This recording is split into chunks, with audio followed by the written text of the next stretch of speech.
자,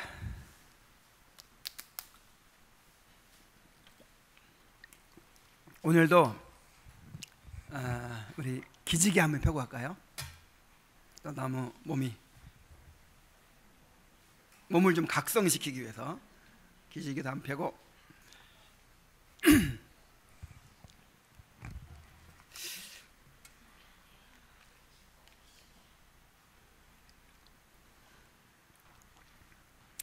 자, 준비됐습니까? 집중할 준비 됐죠? 그러면 우리 출애굽기 20장 12절 말씀을 다 같이 보시겠습니다.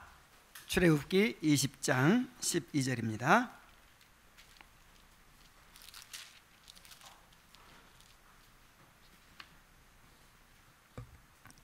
자, 함께 읽겠습니다. 시작. 내 부모를 공경하라. 그리하면 내 하나님 여호와가 내게 준 땅에서 내 생명이 길리라. 아멘. 지금까지 우리는 십계명의 첫 번째 부분, 즉 하나님께 대한 의무에 대해서 살펴봤습니다. 첫째 계명부터 넷째 계명까지였죠. 이제 오늘부터는 십계명의 두 번째 부분, 곧 이웃을 향한 의무에 대해서 살펴보게 됩니다. 그러나 이 두 부분이 서로 분리되는 것은 아닙니다. 사실 두 부분이 다 하나님을 향한 의무예요. 첫 번째 부분은 하나님께 대한 직접적인 의무이고, 두 번째 부분은 하나님께 대한 간접적인 의무예요. 그러니까 우리가 다른 사람들을 향한 그 의무들을 사람을 향한 거라고 생각하면 안 돼요. 누구를 향한 거예요? 하나님을 향한 거예요. 그러니까 그 사람의 태도와 관계없이 내 의무를 다해야 되는 거예요. 누구에 대한 의무니까? 하나님께 대한 의무니까.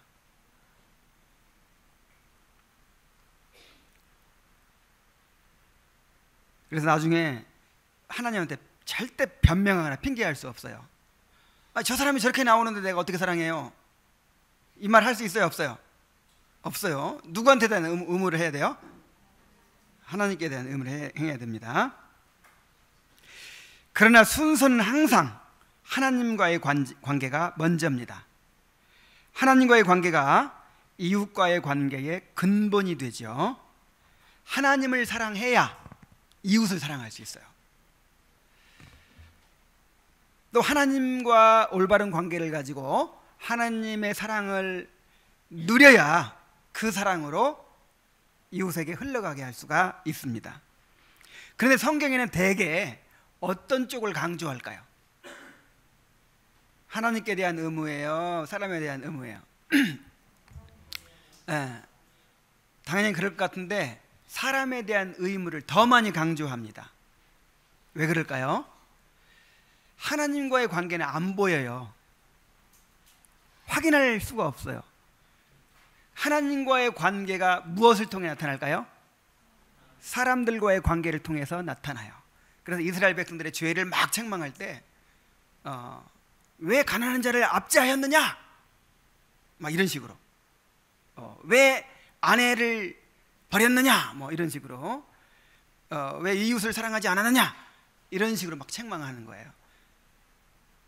예수님이 산상수훈에서 뭐 이렇게 율법에 대해 설명하신다든지 서신서들에서 이렇게 죄를 책망할 때도, 지적할 때도 되게 사람에 대한 이 잘못을 지적할 때가 많아요. 왜냐하면 내가 지금 하나님께 대한 의무를 다하지 못하고 있다는 것이 어디서 드러나요? 사람에 대한 관계 속에서 드러나요. 보는 바 그 형제를 사랑하지 아니하는 자가 보지 못하는 바 하나님을 사랑할 수가 없느니라. 그래서 나는 여러분들이 얼마나 하나님을 사랑하고 하나님을 경외하는지를 대충 알 수 있어요. 뭘 통해서 알 수 있을까요? 관계를 통해서. 뭐 아무리 큰 소리 쳐도 소용없어요. 보는 바 그 형제를 사랑하지 못하는데 보지 못하는 바 하나님을 어떻게 사랑하겠느냐, 이것이 성경의 논리예요. 자, 그런데 이 5계명은 특별히 물론 모든 계명이 다 중요하지만 특별한 계명이에요. 어떤 점이 특별하냐면 이웃에 대한 의무 가운데 첫 번째로 주어졌어요. 첫 번째. 그게 가장 이웃과의 관계에서 가장 중요하다는 거죠. 사람들과의 관계에서. 그 다음에 두 번째로 다른 계명들은 다 하지 말라는 부정의 방식으로 명령되어 있지만은 제5계명은 4계명과 함께 하라는 긍정의 언어로 명령되어 있습니다. 또한 5계명에는 다른 계명에 없는 것이 또 하나 있어요. 약속이 있어요. 약속. 내 부모를 공경하라. 그리하면 어떻게 되리라? 내가 준 땅에서 내 생명이 길리라. 장수의 축복이 붙어 있어요. 모든 율법은 약속이 있든 없든 어떻게 해야 돼요? 지켜야 돼요. 그냥 지켜라 하고만 말아도 돼요. 마땅히 지켜야죠. 그런데 이 계명만 유달리 하나님의 약속을 딱 이렇게 주셨다는 거예요. 그것은 그만큼 하나님이 이 계명을 중요하게 여기신다라는 것을 보여주는 것입니다. 이 계명이 왜 이렇게 중요할까요? 자, 하이델베르그 요리문답을 작성한 이 우르시누스가 이렇게 설명을 했습니다. 이 계명이 둘째 부분에 속한 다른 모든 계명들의 기초요, 원인이요, 또한 이 계명들을 순종하게 만드는 띠이기 때문이다 그랬어요. 이게 무슨 얘기예요? 이 5계명을 잘 지키면요 나머지 계명 다 지킬 수 있다는 거예요. 근데 5계명을 못 지키는 사람은 나머지 계명을 지킬 수 있다 없다? 없다는 거예요. 그래서 맨 첫 번째 이 5계명이 주어진 거예요. 자, 이 5계명을 우리 한번 하이델베르크 요리문답의 안내를 통해서 살펴봅니다. 함께 104문을 읽어보겠습니다. 자, 시작. 제5계명에서 하나님께서 원하시는 것은 무엇입니까? 답. 나의 부모님 그리고 내 위에 있는 모든 권위의 모든 공경과 사랑과 신실함을 나타내고 그들의 모든 좋은 가르침과 징계에 대해 합당한 순종을 하며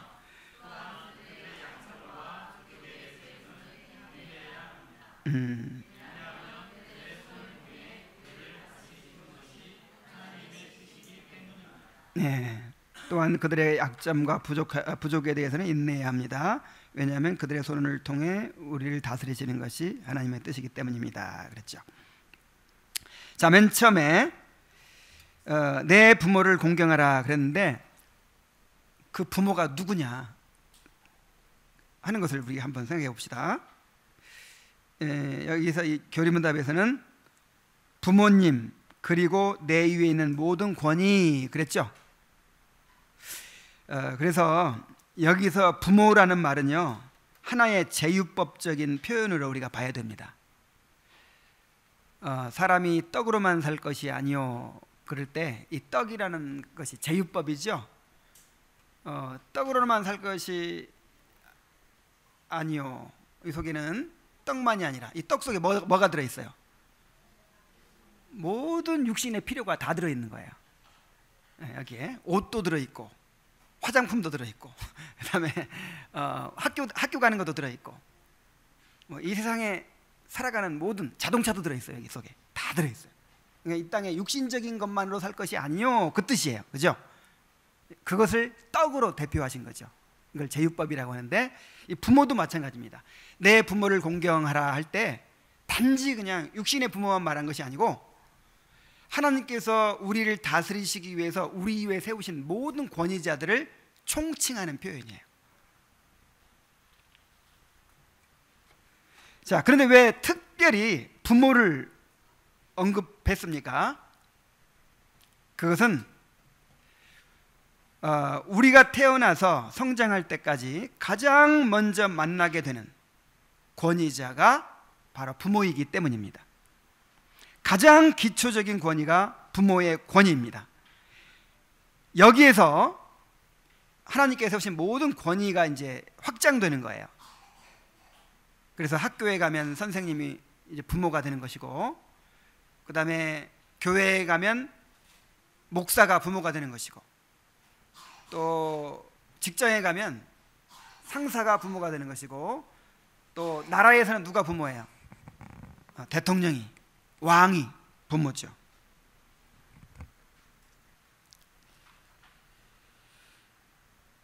만일 가정에서 부모의 권위가 무너지면 이 부모의 권위를 무시하는 사람이 교회 가면 누구 권위 무시하겠어요? 이제 목사의 권위를 무시하겠죠. 학교 가면 선생의 권위를 무시하고, 또 회사에 가면 사장의 권위를 무시하고, 나라의 대통령의 왕의 권위를 무시하고, 그러면 하나님께서 세우신 질서가 어떻게 돼요?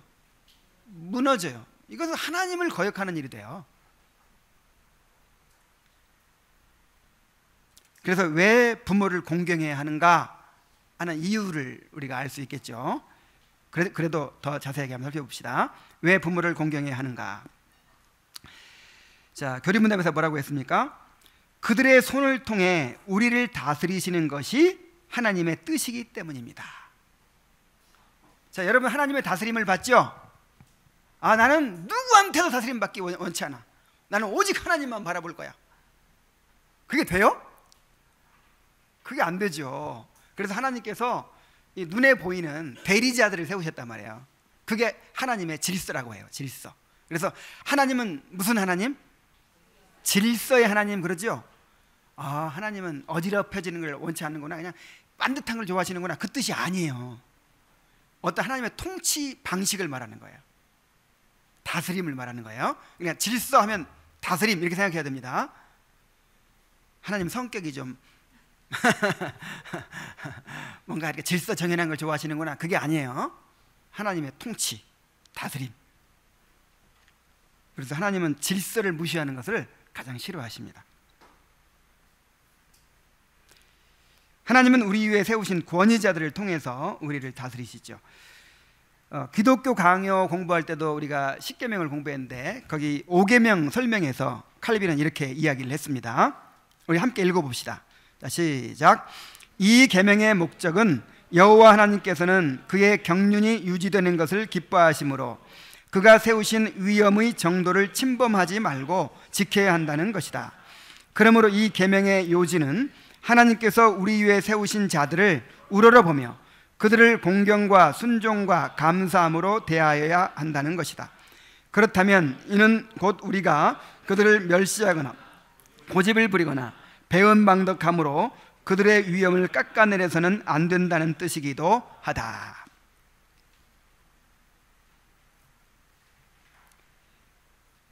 자, 이렇게 하나님께서 우리 위에 권위자들을 세우시고 이런 질서를 세우시고 우리를 다스리시기 때문에 우리가 하나님께 순종하기 위해서는, 하나님의 다스림을 받기 위해서는 우리 위에 세우신 권위자들에게 순종해야 되겠죠. 로마서 13장 1절로 2절에 각 사람은 위에 있는 권세들에게 복종하라. 권세는 하나님께로부터 나지 않음이 없나니 모든 권세는 다 하나님께서 정하신 바라. 그러므로 권세를 거스리는 자는 하나님의 명을 거스림이니 거스리는 자들은 심판을 자취하리라. 자, 권세를 거스리는 자는 누구의 명을 거스립니다? 하나님의 명을 거스립니다. 지금 바울이 이 권세 얘기할 때 누구를 염두에 두고 했을까요? 로마 황제. 지금 로마 황제를 염두에 두고 누가 세우셨다? 하나님이 세우셨다. 만약에 로마 황제가 지금 하나님도 안 믿고 그렇게 불의한 막 그런 사람이지만 그래도 하나님이 세우셔서 지금 이 땅의 질서를 유지하시고 이 땅을 보존하시고 이렇게 하고 계신다는 거예요. 그래서 권세에게 복종해야 된다, 이렇게 말하고 있는 것입니다. 이 황제만이 아니죠. 모든 권세를 다 말하는 거예요. 가정에서는 부모, 교회에서는 목사, 또 뭐 사회에 나가서는 다 권위자들이 또 있잖아요. 우리가 순종해야 될 권위자들이 있습니다. 특히 이 계명을 주신 것은 부모를 통해서 말씀이 전달되고 언약이 전수되기 때문입니다. 그러니까 두 가지 측면이 있는 거죠. 하나님의 그 질서를 유지하기 위해서, 그 질서를 통해서 다스리시기 위해서 이제 부모와 모든 권위자를 세우신 것이고, 또 특히 뭘 위해서? 이제 하나님의 말씀이 전달되고 언약이 전수되도록 하기 위해서. 옛날에는 이스라엘 백성들의 시대에는 그 신앙이 누구를 통해 전달돼요? 부모를 통해서. 말씀이 누구를 통해 전달돼요? 부모를 통해 전달되는 거예요. 부모는 자녀를 언약의 축복을 전수받도록 가르치고 준비시켜야 할 의무가 있습니다. 이것은 언약 백성의 가장 중요한 첫 번째 의무예요. 한번 확인해 볼까요? 신명기 6장 4절로 9절을 다 찾아보시겠습니다. 신명기 6장 4절부터 9절까지입니다.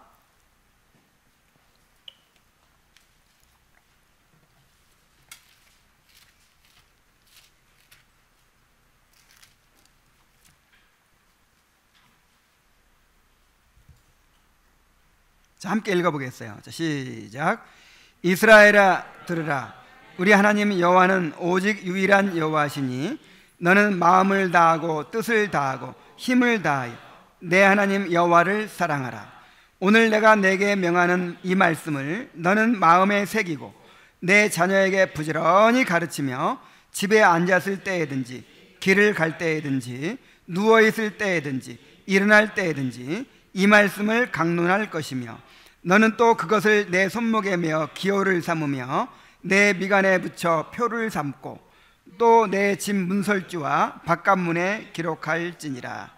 자, 이게 지금 하나님과 이스라엘 백성 사이의 언약을 재확인하는 것이거든요. 근데 이 언약 백성들에게 요구되는 것이 뭐예요? 마음을 다하고 뜻을 다하고 성품을 다해서 하나님 사랑하는 거죠. 그걸 실천할 때 맨 먼저 실천해야 될 사항이 뭐예요? 오늘 내가 내게 명하는 이 말씀을 너는 마음에 새기고 내 자녀에게 부지런히 가르치며 집에 앉았을 때든지 길을 갈 때든지 누워있을 때든지 일어날 때든지 이 말씀을 강론할 것이며, 먼저 내가 그 말씀을 마음에 잘 새긴 다음에 어떻게 하라고요? 이걸 자녀에게 전수해 줘야 돼요. 그래야 언약 백성이 유지가 되죠. 하나님의 교회가 유지가 되죠.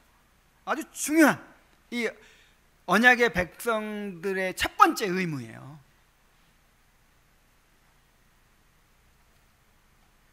그래서 이렇게 부모를 통해서 언약이 전수되기 때문에 부모한테는 자녀들에게 전수해라, 이게 이제 명령이라면 자녀들의 입장에서는 뭐가 중요해요?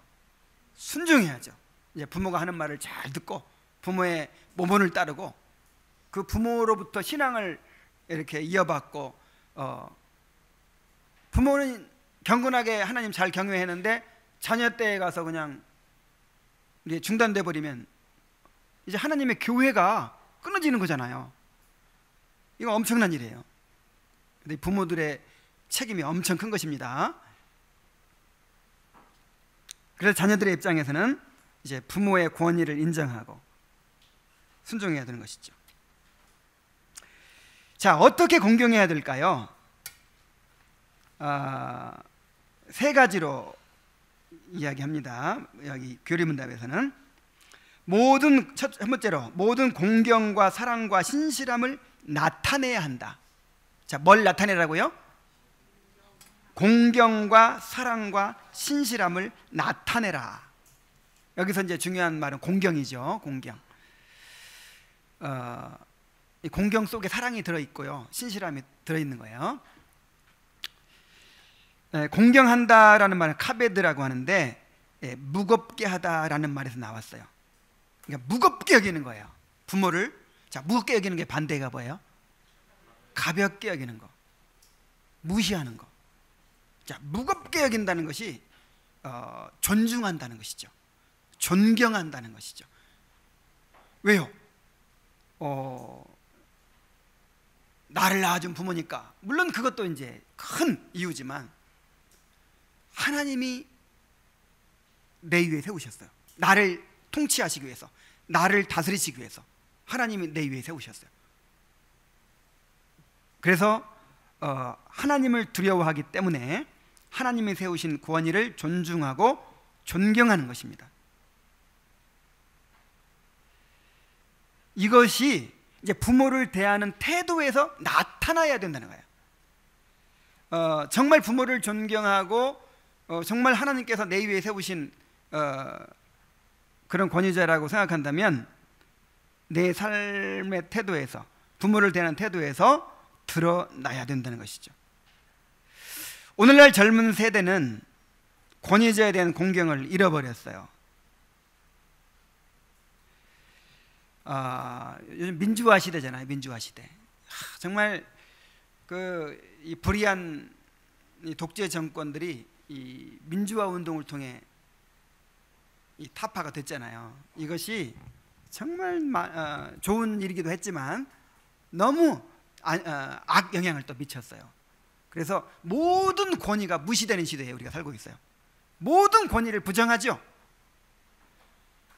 이제는 초등학교 학생들도요, 이제 선생님이 함부로 뭐 매를 댄다든지 이렇게 할 수 없어요. 이제는 자기 권리를 주장하는 시대예요. 어린 아이들까지. 그래서 부모가 조금 이해 안 가는 뭐 명령을 한다든지 뭐 좀 부당하게 뭐 해봐요. 그냥 눈을 부라리고 그냥 막 따지고 들어요. 옛날 같으면 그냥 죽었지. 옛날 같으면. 지금은 뭔가 좀 부당하다, 내 권리를 침해받는다 이렇게 생각하면 아주 그냥 뭐 당당하게 따집니다. 이제 가정에서도 그렇게 되니까 이제 사회에서도 그래요. 지금은 이 어른들을 대하는 태도가요, 공경이 없어요. 이 공경을 어떻게 하라고 그랬죠? 나타내라 그랬죠. 샘머리 앞에서 일어서라 그랬잖아요. 예를 갖춰야 되는 거예요. 그래서 옳고 그름으로만 다 대할 수가 없는 거예요. 아무리 옳은 얘기라도 정말 요즘에는 막 직선적으로 그냥 딱 따지고 그냥 뭔가 좀 부당하다 싶으면 불의를 참지 못하고 그냥 이렇게, 이거 안 됩니다. 세상은 그렇게 갈지라도 이 그리스도인은 그렇게 살면 안 돼요. 부모에 대한 예를 갖춰야 돼. 부모에 대한, 가정에서는 부모에 대한 예를 갖추고 또 사회에 나가면, 학교 가면 어디서든지 권위자에 대한 예를 갖춰야죠. 그 사람의 인격 때문이 아니에요.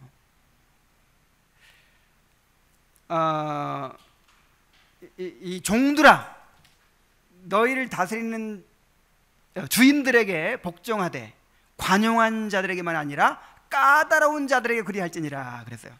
인격적으로 대해주고 그냥 우리 사장님은 너무 좋아, 그래서 내가 존경해, 그것만이 아니라 되게 이 리더들이 성질 더러운 사람이 많아요. 정말 저처럼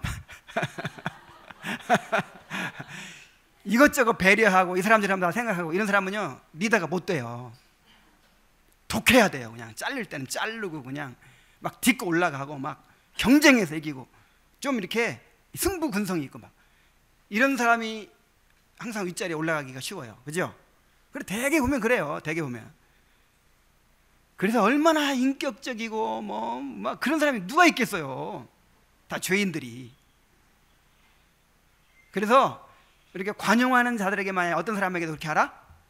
까다로운 자들, 참 성질 더러운 사람들한테도 그 인격 때문에 존경하는 것이 아니라 하나님이 세우셨다는 그 위치 때문에 존중을 해야 된다라고 하는 것입니다.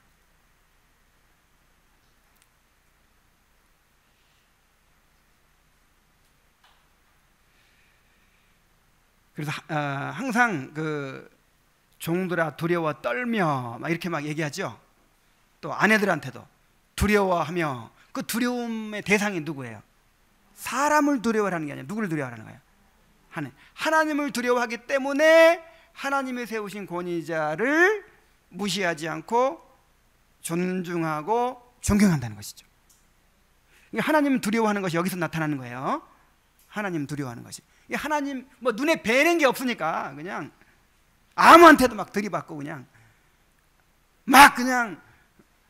뭐 참지 못하고 그냥 막 이렇게 반항하고 거역하고 이렇게 하는 거예요.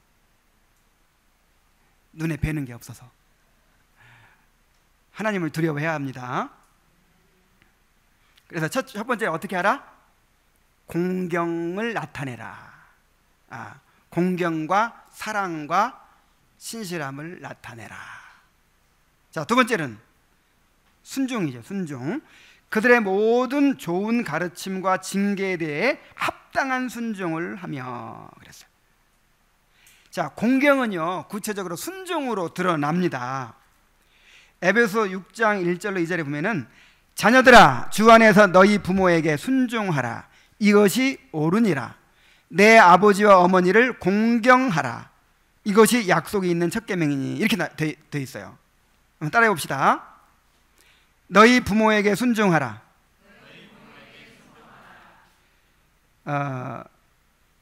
또 따라해 봅시다. 내 아버지와 어머니를 공경하라. 그러니까 공경하라는 말과 순종하라는 말이 서로 이렇게 바뀌어서 사용되게 되고 있죠. 근데 공경한다는 것은 구체적으로 뭐 한다는 거예요? 순종한다는 거예요. 순종. 처음에는 그 부모를 무겁게 알고 존중하고 권위에 대해서 겸손히 이렇게 예를 갖추는 것으로 드러나지만은 그러고 나서 말은 안 들어. 그럼 이건 우롱하는 거죠. 정말 그렇게 무겁게 안다면 부모의 말을 무겁게 알아야죠. 부모에게 구체적으로 순종을 해야 돼요. 부모의 가르침을 잘 받아야 합니다. 자녀가 장성하기 전에는, 장성해서 출가하기 전에는요 부모에게 철저하게 복종해야 돼요. 그래서 우리 아이들한테도 늘 너희들 나중에 시집가고 나면 닌데를 마음대로 해. 근데 그러기 전까지는 말 좀 들어. 이렇게들 이야기합니다. 장성해서 독립하게 되면 이제 그런 순종의 의무에서 벗어나죠. 이제 자기가 독립적으로 하나님과 관계를 맺고 자기 인생을 살아가야 되죠. 그때까지 부모가 이렇게 해라 저렇게 해라 막 하면 안 되겠죠. 그렇지만 이 부모의 슬하에 있을 때는 부모에게 순종해야 됩니다. 모든 일에 순종해야 돼요. 그리고 물론 장성해도요 여전히 부모를 존경하고 부모의 조언을 경청할 줄 알아야 돼요. 이제 같이 늙어가는 처지니까 노인네가 뭘 합니까? 하면서 이제 그러면 안 돼요. 그래도 이 공경이 뭡니까? 이 말을 듣는 게 공경이에요. 어른들을 효도하는 가장 첫 번째가 뭐예요? 말을 들어드리는 거. 이제 입만 사르셨잖아요. 이제 다 모든 게 약해져 가지고 남은 게 뭐가밖에 없어. 그래서 노인들은 말이 많아. 그래서 이렇게 잘 들어드리고 경청하고 이게 효도예요. 딴 게 효도가 아니라.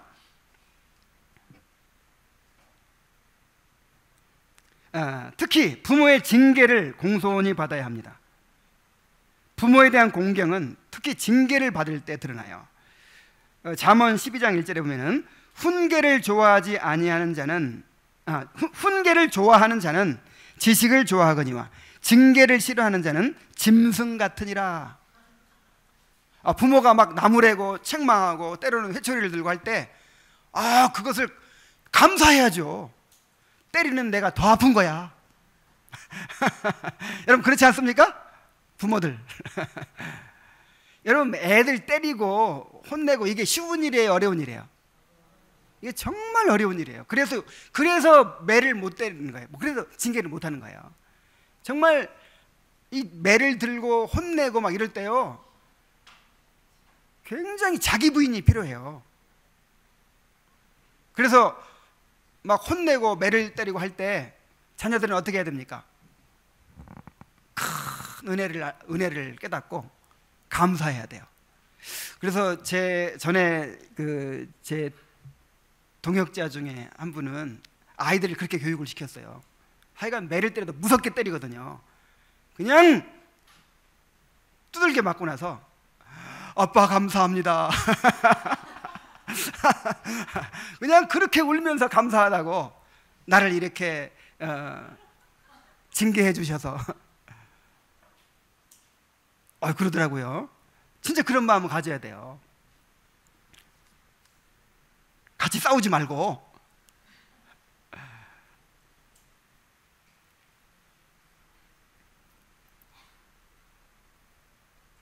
자, 그러나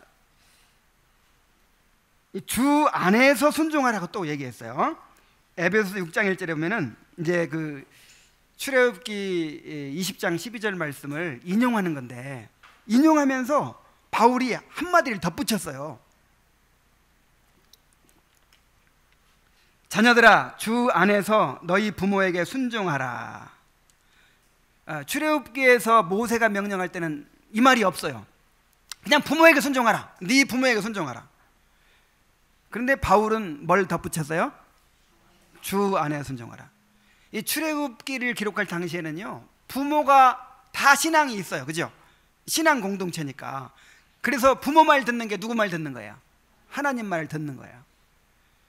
그런데 바울 당시에는 이제 이방인들 가운데 예수 믿는 사람이 생기는 거잖아요. 그러니까 부모 중에 예수 믿는 사람이 다 있질 않아요.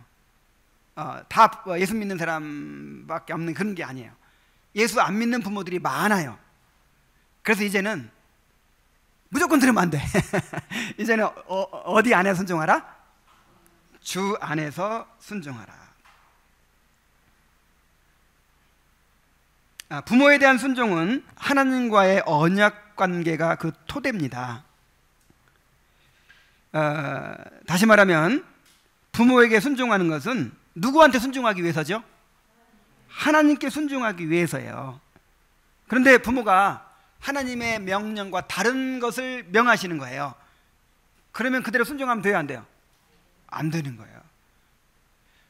그러면 부모에게 효도하는 것도 아니에요. 왜냐하면 부모를 하나님과 대적자로 만드는 거잖아요. 그래서 당장은 좀 섭섭하고 아프게 해드리는 것 같지만 하나님께 순종하는 것이 결국 부모를 위한 길이기도 합니다. 그러나 그런 상황에서도 바른 태도를 잃지 않아야 돼요. 부모에 대한 공경의 태도를 잃지 않아야 합니다. 이 교리문답에 나와 있지 않지만 칼빈은 이 부모를 공경하라 하는 계명을 세 가지로 이렇게 이제 순종해야 된다고 얘기했어요. 공경과 순종과 감사. 뭐라고요? 순종과 감사. 그래서 자, 지금 뭐 얘기했어요? 공경 얘기했고, 그 다음에 순종 얘기했으니까 감사 얘기를 했죠. 내 부모를 공경하라 이 말 속에 부모에게 감사하라는 말이 포함되어 있다는 거예요. 부모님의 은혜에 감사하라.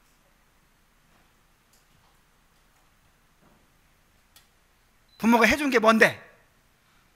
나를 위해 해준 게 뭔데? 내가 진짜 이날이 때까지 나 혼자 내 힘으로 공부하고 내 힘으로 결혼하고 이날까지 살아오는 동안 부모가 해준 게 뭐야? 해준 게 뭐예요? 나를 존재하게 만들었지. 부모가 없으면 내가 있어요, 없어요? 요거 한 가지만으로도 평생 감사해야 돼. 죽기 전까지. 맞습니까? 그리고 해준 게 아무것도 없는 것 같아도요, 해준 게 많아요. 여러분, 부모의 사랑이 있는데 나에게 가장 큰 사랑을 베풀어 줄 때가 언제였다고 생각하세요? 한번 기억 속에 떠올려 보세요. 언제 가장 큰 사랑을 베풀어 준 것 같아요? 기억도 안 나요. 기억도 무슨 기억이 나? 나를 잉태한 이후부터 뱃속에 담고 다니면서 입덧하면서 정말 내가 하고 싶은 거 다 못하면서 그렇게 10달 동안 뱃속에 넣고 다니다가 그 다음에 아기를 낳아가지고 그냥 그 아기가 엄마 심정을 알아요, 사정을 봐줘요. 오로지 나한테만 맞춰달라는 거죠. 그래서 100% 채워줍니다. 몇 년 동안, 한 3년간은요 완전히 헌신하는 거예요. 근데 여러분 가장 어릴 때 기억이 언제부터 나던가요? 내가 상당히 머리가 좋은 것 같은데 한 5살? 그 이전에 기억이 안 나요. 그러니까 가장 큰 사랑을 받았던 건 기억조차 못하는 거죠. 이렇게 키워놓으니까 이제 좀 컸다고 지 힘으로 큰 것처럼 부모가 해준 게 뭐냐는 거야. 부모가 그렇게 정말 잠 못 자고 정말 그렇게 고생하고 그렇게 키워놓으니까 그런 건 다 생각지도 않고 못 해준 것만 생각해요. 못 해준 거. 나한테 그런 상처를 주고 내가 부모에게 상처를 받았다는 거야. 상처를 받아.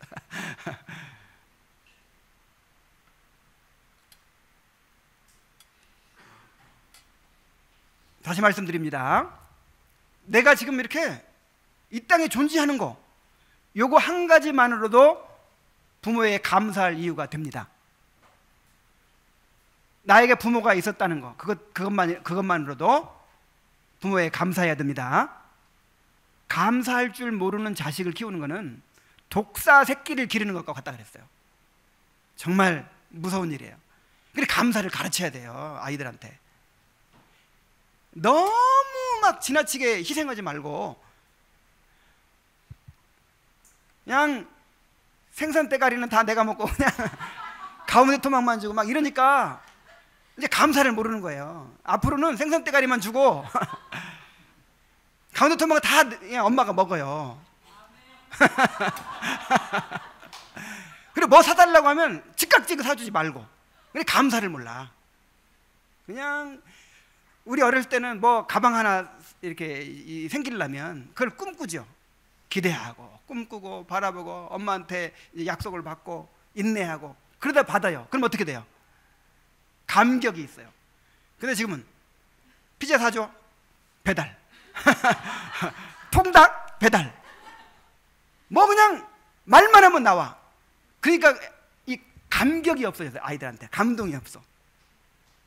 그래서 한 가지 좋은 팁을 가르쳐 드리자면 뭐 한 가지 사달라고 하면요 최소한 한 6개월은 끌어요. 하나 나오려면 아주 힘들게 나와야 돼. 이건 진짜예요. 이 풍요로워지면요 마음이 황폐화됩니다. 감사가 없고 이거 정말. 그래서 내가 가만 보니 내가 청년들 사역을 오랫동안 했잖아요. 이 부모가 온갖 희생을 해가지고 이렇게 대학 보내고 뭐 그냥 집에서 일 한 번 안 시키고 막 이렇게 키운 애들 다 불효자됩니다. 좀 과장해서. 근데 집에서 두드려 패가면서 농사일 시키고 그냥 고등학교도 안 보내버리고 막 이렇게 한 자식들이요 끝까지 부모 모시고 부모에게 효도해요. 자, 효도 받으려면 어떻게 해야 되는지 아시겠죠?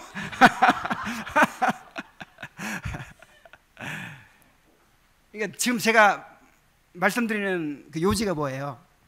감사를 가르치라는 거죠. 감사를 가르치라. 이 부모 책임이야. 부모 책임. 싸가지 없는 자식들로 만든 것이 넌 도대체 누굴 닮아서 그러냐? 이 부모가 감사할 줄 아는 자녀로 만드는 것도 이게 책임이에요. 그래야 누구한테도 감사해요? 하나님께도 감사하죠.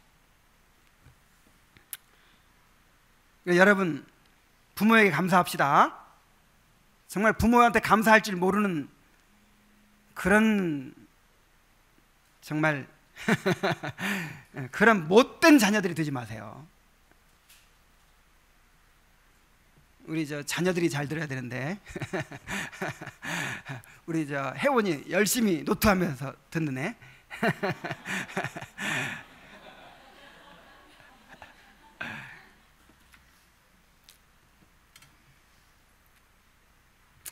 자, 그리고 이제 부모가 늙으면 어떻게 해야 됩니까? 부모를 봉양할 줄 알아야 되죠. 부모가 연로해서 생활 능력이 없어지면 자녀가 부모의 생계를 이제 책임지고 돌보아야 합니다. 그래서 어렸을 때부터 부모를 섬기는 것을 훈련해야 돼요. 이것도. 그러니까 정말 아이들을 이기적인 아이들로 키우면 안 돼요. 참 나밖에 모르는 자녀로 키우면, 이 부모는 참아준다고 하지만 사회에서 참아줍니까? 그런 사람은 어디 가서 환영받겠어요. 근데 부모가 부모에 감사할 줄 알고, 아, 우리 엄마도 배고프겠구나, 아, 우리 아빠도 피곤하겠구나, 이걸 아는 아이로 키워야죠. 그래야 바깥에 나가서 다른 사람들한테 그렇게 할 거 아니에요. 그래서 할 수 있으면 최선을 다해서 경제적으로 독립해야 됩니다. 청년들은 일찍 이제 우리나라 지금 문제죠. 무슨 족이라 그러죠? 캥거루족. 그래서 뭐 30 몇 살씩 돼도 계속 용돈 타 쓰고 계속 이런 사람들, 이거 정말 문제예요. 옛날에는 16살, 17살에 장가 가가지고 가장 노릇을 했는데, 정말 큰 문제예요. 그래서 어릴 때 일찍 경제적으로 독립하도록 해줘야 돼요. 뭐 우리 애들은 뭐 휴학하겠다느니 어쩌느니 막 그러는데 안 돼. 최대한 일찍 빨리 졸업하고 돈 벌어야 돼. 그래, 일단 경제적으로 독립을 해야 돼요. 경제적으로. 그 다음에는 이제 나는 경제적인 능력이 생기고 부모는 늙어서 돈을 못 벌면 어떻게 해야 돼요? 이제 부모를 도와드려야 되죠. 자, 그리고 교리문답에 또 이렇게 얘기했습니다. 또한 그들의 약점과 부족에 대해서는 어떻게 해야 된다? 인내해야 합니다. 자, 부모들은 그러니까 이 내 부모를 공경하라, 이 말은 부모 내지는 모든 권위자들에게 주신 명령인, 권위자들에 대한 우리의 의무인데, 이것은 이 자녀들에게만 주신 명령이 아니에요. 부모들에게도 주신 명령이에요.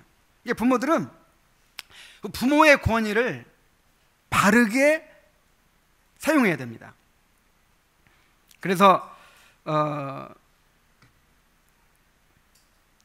에베소 6장 4절에 또 아비들아 너희 자녀를 노엽게 하지 말고 오직 주의 교훈과 훈계로 양육하라 그랬어요. 자녀들을 어떻게 하지 말고? 노엽게 하지 말고. 이거는 부당하게 권위를 행사하는 거예요. 부당하게. 그러니까 무조건 맘 상하게 하지 말라 그거 아니에요. 옳은 일을 위해서는 맘 상해도 어쩔 수 없어. 막 피가 나도 어쩔 수 없어. 그냥 두들겨 패든지 해야 돼. 그러나 부당하게 막 술 먹고 들어와서 막 두들겨 패고 이런 거 안 되겠죠. 그 다음에 아이들을 너무 인격적으로 막 억압하고 무시하고 막 이거 안 되겠죠. 이게 부당하게 권위를 사용할 때 분노해요. 상처를 입어요. 이래서는 안 된다 이 말이죠. 이것은 교회의 목사도 마찬가지예요. 목사도 하나님께서 엄청난 권위를 주셨어요. 말씀을 그리스도를 대신하여 선포하게 하시고 또 성도들을 치리하게 하셨어요. 근데 이것을 이제 악용하면 안 되겠죠. 그래서 권위는 중요한 것이지만 권위주의 이거는 나쁜 거죠. 그래서 이 권위를 부당하게 행사해. 그럼 사람들의 마음에 뭐가 일어납니까? 분노가 일어나게 되죠. 또 내가 직장의 상사다 아니면 나라의 어떤 통치자다 그럴 때도 마찬가지예요. 항상 부당하게 권위를 행사해 가지고 사람들을 분노하게 만들면 안 됩니다. 그러나 다 그런 사람들만 있으면 좋겠는데 아까도 뭐라 그랬어요? 대개 권위자들이 인격적으로 온전한 사람들이 많지 않죠. 그래서 대개 권위를 가진 사람들이 권위 아래 있는 자들을 노엽게 하는 경우가 많다는 데 문제가 있습니다. 이럴 때는 어떻게 해야 될까요? 이럴 때는 부모도 마찬가지예요. 부모도 그냥 성실하게 일하시고 자녀들을 인격적으로 양육하시고 이런 부모만 있으면 좋겠는데 술 먹고 그냥 행패 부리는 아버지, 이런 아버지를 둔 분들도 많죠. 옛날에. 지금도 있을 수 있고, 또 자녀의 양육의 책임을 다 안 하고 그냥 막 이렇게 무책임한 부모들도 요즘에 많아요. 자, 어떻게 해야 된다 그랬어요?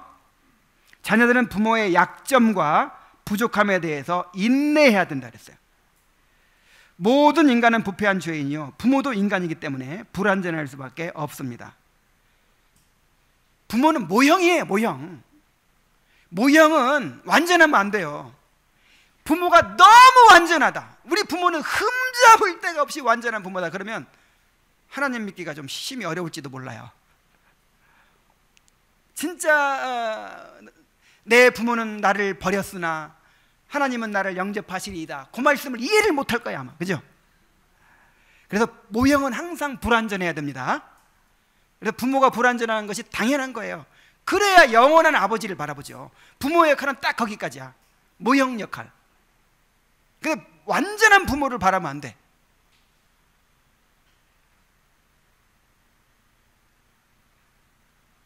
부모가 불완전하지만 그러한 부모를 통해서 나를 존재케 하시고 다스리시는 하나님의 주권적 섭리를 인정해야 합니다. 하나님은 불완전한 부모를 통해서도 우리를 빚어 가십니다. 제가 그 상담 심리를 공부하고 상담 심리에 막 심취한 적이 있었다고 했죠. 그때 이걸 제가 많이 배우고 또 주장했어요. 어린 시절에 부모로부터 상처를 받으면 그 상처 때문에, 부모가 하나님의 모형이니까 그 부모에게 받은 상처 때문에 하나님 믿기가 어렵다는 거예요. 하나님을 신뢰하기 어렵다는 거예요. 그 말도 일리가 있어요.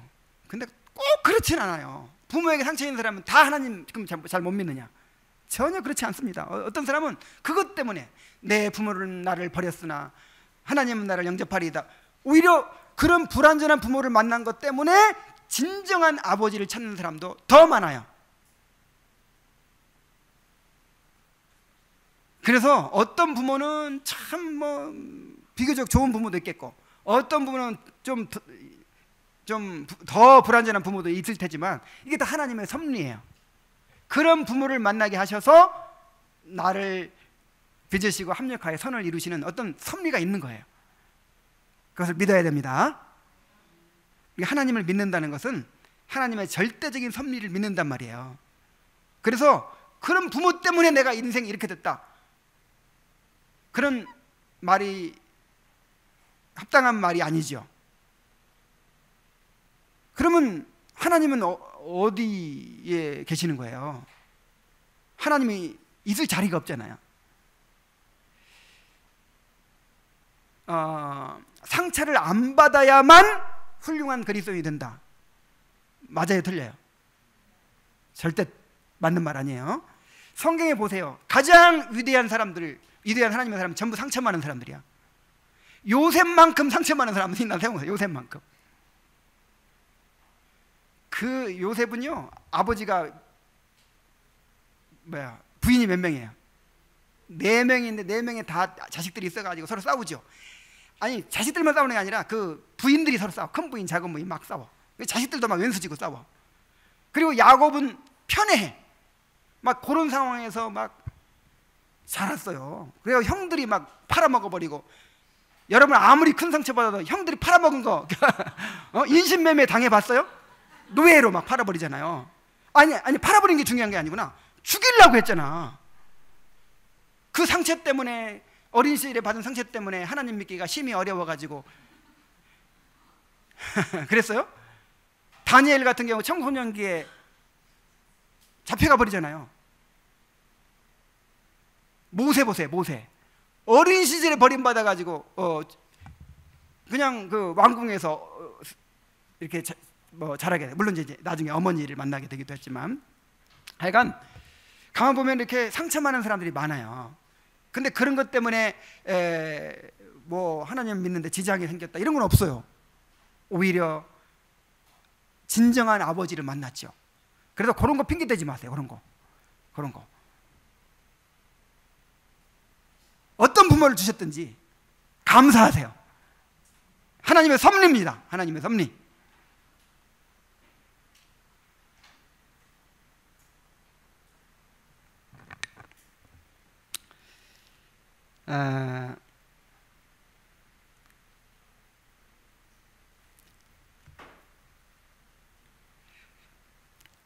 이건 부모한테도 마찬가지지만 이제 그 직장 생활할 때나 아니면 교회 생활할 때나 어디 가서든지 이 불완전한 권위자들에 대한 태도를 말하는 것입니다. 이 직장도요. 요즘 막 그 직장 생활을 못 견디고 막 이런 사람들이 많아요. 우리 사장님이, 우리 상사가 너무 비인격적으로 나를 대하고 말이야.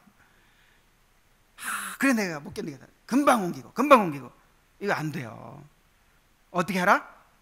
인내하라. 끝까지 인내하지. 끝까지.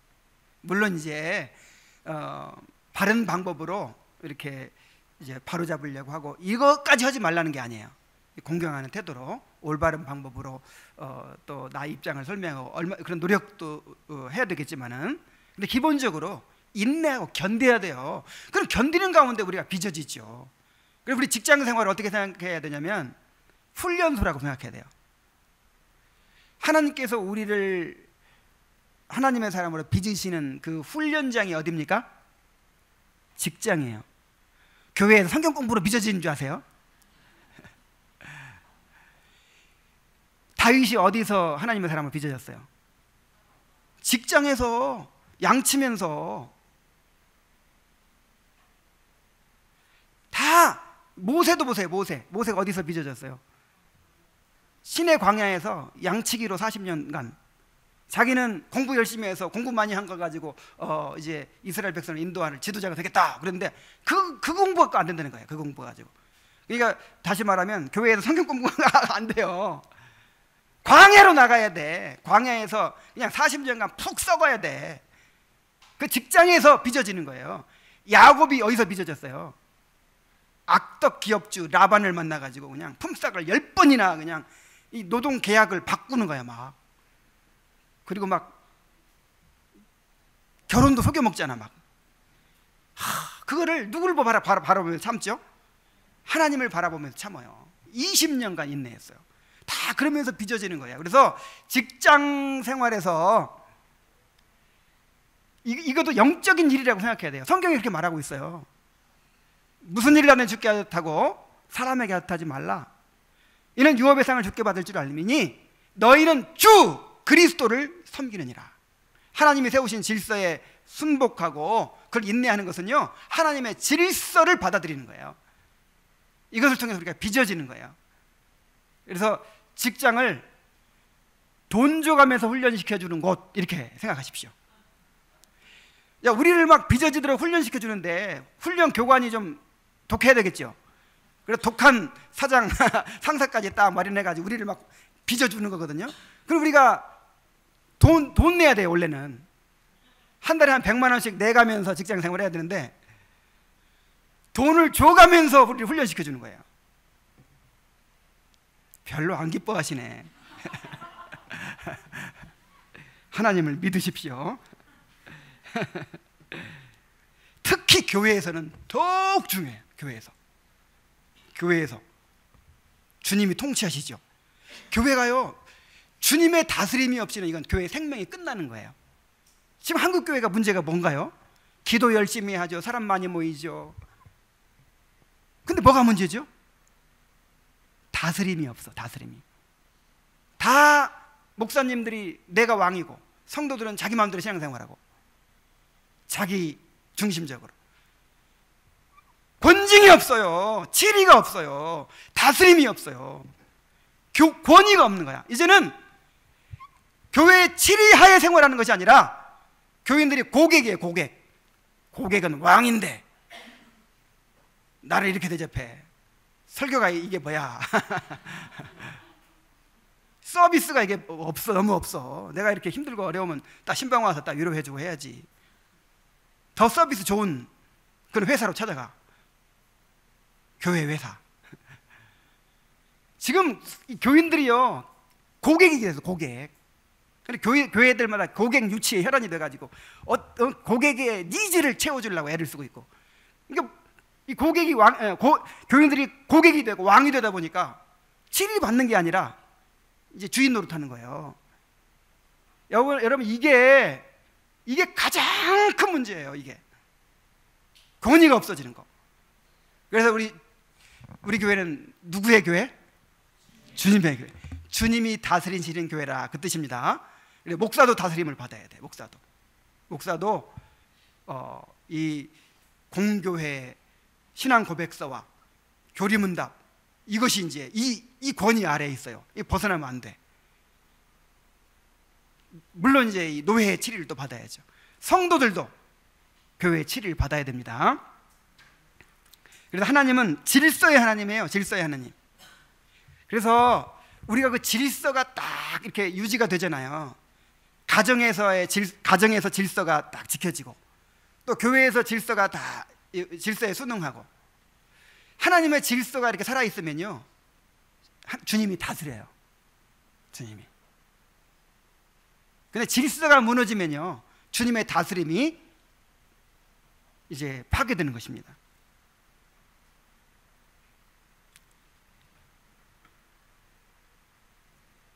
그래서 조금 부족하더라도 명백하게 하나님의 뜻에 어긋나지 않는 한, 하나님이 세우신 권위를 존중하고 존경하고 바른 태도를 가지고 순종하고 또 인내해야 될 줄로 믿습니다. 자, 이 계명에는 하나님의 약속이 있어요. 내가 준 땅에서 내 생명이 길리라, 이런 약속이 있죠. 자, 이 약속을 덧붙이신 이유에 대해서 이 우르시누스가 이렇게 설명을 합니다. 이 계명에 순종하고자 하는 마음을 촉발시키기 위함이다. 또 이렇게 하심으로써 부모를 공경하는 자들을 얼마나 높이시며, 또한 공경하지 않는 자들에게 얼마나 극심하게 벌하실지를 선언하시기 위함이다. 약속이 있는 반면에 어기면 어떻게 된다는 거예요? 저주가 있다. 또한 이 계명에 대한 순종이 얼마나 필수적인지를 우리에게 가르치시고자 하십니다. 부모를 순종하는 것이야말로 다음에 이어지는 모든 계명들에 순종하도록 동기를 부여하는 하나의 준비 단계이기 때문이다. 부모 공경을 못 해버리면 그 다음에 어떻게 돼요? 다른 계명 다 못 지키게 돼요. 부모 공경의 계명을 잘 지켜야 됩니다. 자, 약속의 내용이 뭡니까? 내가 잘 되고 땅에서 장수하리라 하는 것인데, 1차적으로 이스라엘에 대한 의식적이고 민족적인 약속을 의미한다라고 월터 카이저는 얘기했습니다. 그래서 이제 앞으로 가나안 땅을 기업으로 주실 텐데, 그 가나안 땅에서 하나님의 백성으로서 살아가는 삶에 형통하게 해주시겠다는 거예요. 실제로 이스라엘 백성이 바벨론에 멸망했을 때 이제 무슨 죄 때문에 멸망하게 됐을까요? 에스겔 선지자가 여러 가지 죄를 지적하는 가운데 이런 죄를 지적합니다. 에스겔서 22장 7절에 그들이 내 가운데서 부모를 업신여겼으며 네 가운데서 나그네를 학대하였으며 네 가운데서 고아와 가부를 해하였도다. 자, 무슨 죄 때문에? 여러 가지 죄 중에서 부모를 업신여긴 죄가 있어요. 하나님이 세우신 권위를 업신여기니까 그 나라가 잘 될 수가 있어요? 그 사람이 잘 될 수가 있어요? 하나님을 업신여기는 건데, 부모에게 순종하는 일은 하나님과의 언약을 지키는 것입니다. 부모를 공경하지 않으면 하나님과의 언약을 깨는 것입니다. 그러므로 하나님께 저주를 받을 수밖에 없지요. 오늘 우리에게는 이 약속이 영적으로 적용됩니다. 그래서 내가 잘 되고 땅에서 장수하리라. 근데 그러면 효자가 다 잘 살아야 할 거 아니에요. 그리고 오래 살아야 할 거 아니에요. 근데 그렇던가요? 꼭 그렇지는 않죠. 물론 일반 은혜의 관점에서도 유익이 있겠죠.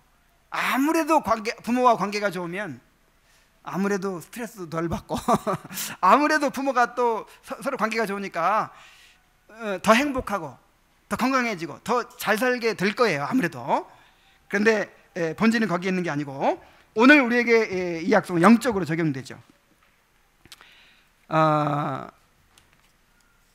우리가 하나님과의 언약에 충실하게 살게 될 때 하나님과 바른 관계 속에서 더 큰 축복을 누리게 될 것이라는 그런 말씀이죠. 그러나 부모에게 순종하지 않는 자에게는 성경은 저주를 선언합니다. 자, 우리 자녀들 잘 들으세요. 자기 아버지나 어머니를 치는 자는 반드시 죽일지니라. 자기의 아버지나 어머니를 저주하는 자는 반드시 죽일지니라. 사람에게 완악하고 패역한 아들이 있어 그의 아버지의 말이나 그 어머니의 말을 순종하지 아니하고 부모가 징계하여도 순종하지 아니하거든 그의 부모가 그를 끌고 성문에 이르러 그 성읍 장로들에게 나아가서 그 성읍 장로들에게 말하기를 우리의 이 자식은 완악하고 패역하여 우리 말을 듣지 아니하고 방탕하며 술에 잠긴 자라 하면 그 성읍의 모든 사람들이 그를 돌로 쳐 죽일지니 이같이 하여 너희 중에서 악을 제하라. 그리하면 온 이스라엘이 듣고 두려워하리라. 자, 이런 아들이 있으면 데려오세요. 잠언 20장 30장 17절에도 아비를 조롱하며 어미를 순종하기를 싫어하는 자는 자의 눈은 골짜기의 까마귀에게 쪼이고 독수리 새끼에게 먹히리라 그랬어요. 무섭죠? 그만큼 하나님께서 이 부모 공경에 대해서 엄청난 약속을 허락하시는 것처럼 또 부모의 권위를 업신여기고 그런 사람들에 대해서 이렇게 진노하신다는 것입니다. 이제 결론을 맺겠습니다. 하나님은 질서의 하나님이십니다. 하나님은 권위와 질서 가운데서 우리를 다스리십니다. 하나님이 세우신 권위와 질서에 순종할 때 우리가 그의 다스리심을 경험하게 됩니다. 부모를 공경하고 더 나아가 하나님이 세우신 모든 권위와 질서에 순종하는 그런 성도들이 되기를 간절히 바랍니다. 기도하겠습니다. 자, 우리 또 각자 한 1분 동안 하나님 앞에 응답하도록 하겠습니다. 내 부모를 공경하라고 하나님께서 말씀하십니다. 그래서 이 말씀을 순종하지 못한 것을 회개하고 또 그래 순종할 수 있도록 은혜를 달라고 기도하시기 바랍니다.